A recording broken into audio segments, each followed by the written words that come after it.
Hi friends, అందరు ఎలా ఉన్నారు? బాగున్నారా? మీరు బాగుండాలని నేనైతే మనస్ఫూర్తిగా కోరుకుంటున్నానండి. ఈరోజు అయితే గంగవాయిల కూర మామిడికాయ పప్పు వేస్తున్నాను. దానికోసం అయితే కందిపప్పును ముందుగానే నానబెట్టుకున్నాను. నేనైతే పొట్టుపప్పు యూజ్ చేస్తానండి. దీంట్లో ఇప్పుడు కడిగి పక్కన పెట్టుకున్న గంగవాయిల కూరను వేసుకుందాము.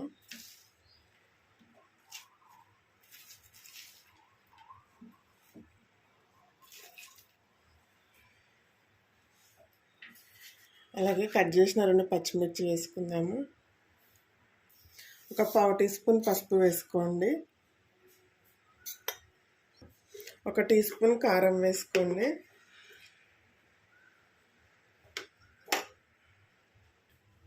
అలాగే మామిడికాయ ముక్కలు వేసుకోండి. నేను కట్ చేసి ఊరబెట్టుకున్నానండి. ఆ ముక్కలనే వేస్తున్నాం. మీ దగ్గర మామిడికాయ ఉంటే ఒకటి వేసుకోండి.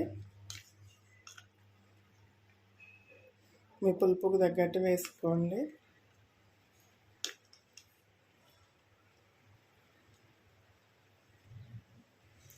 పావు టీ స్పూన్ అంతా నూనె పోసుకోండి. ఇప్పుడు కుక్కర్కి అయితే మూత పెట్టుకుందామండి. స్టవ్ ఆన్ చేసుకొని కుక్కర్ని అయితే పెట్టుకున్నానండి. ఒక 4-5 విజిల్స్ రానివ్వండి ఇప్పుడు. ఓకేనా?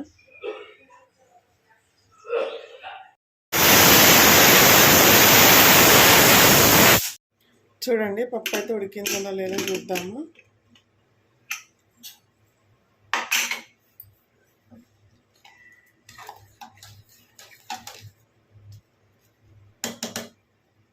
పప్పు గుత్తితో అయితే మెదుపుకుందామండి.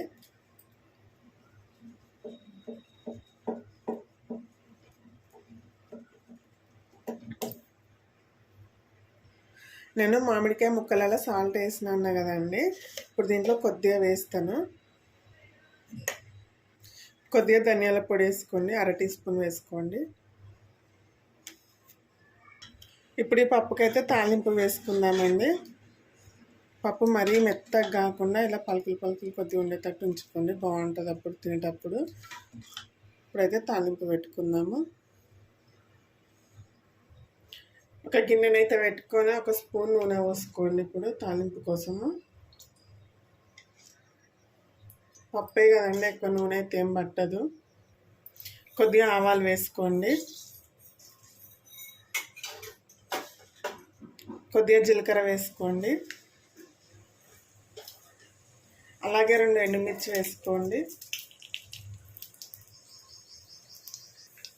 కట్ చేసిన ఒక ఉల్లిపాయను వేసుకోండి.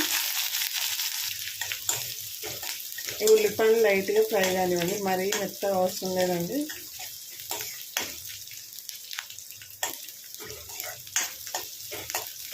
దీంట్లో కొద్దిగా కరివేపాకు వేసుకోండి.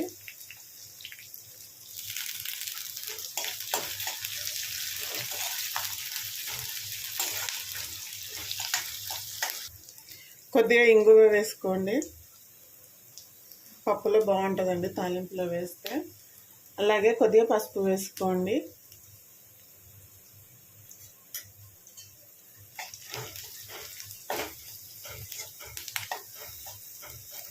ఈ తాలింపు అంతా వేగిపోయింది కదా, ఇప్పుడు ఇందులో పప్పు వేసుకుందాము.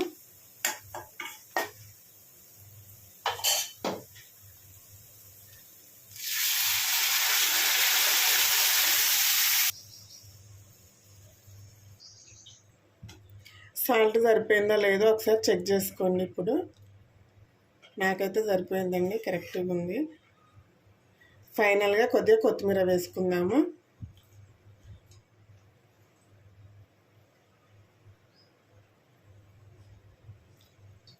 ఓకే అండి, గంగవాయిల కూర మామిడికాయ పప్పు అయితే రెడీ అండి.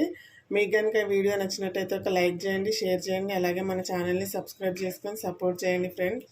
ఓకేనా? మరి బాయ్. పప్పు అయితే ఒకసారి తప్పకుండా ట్రై చేసి చూడండి. Okay, bye friends.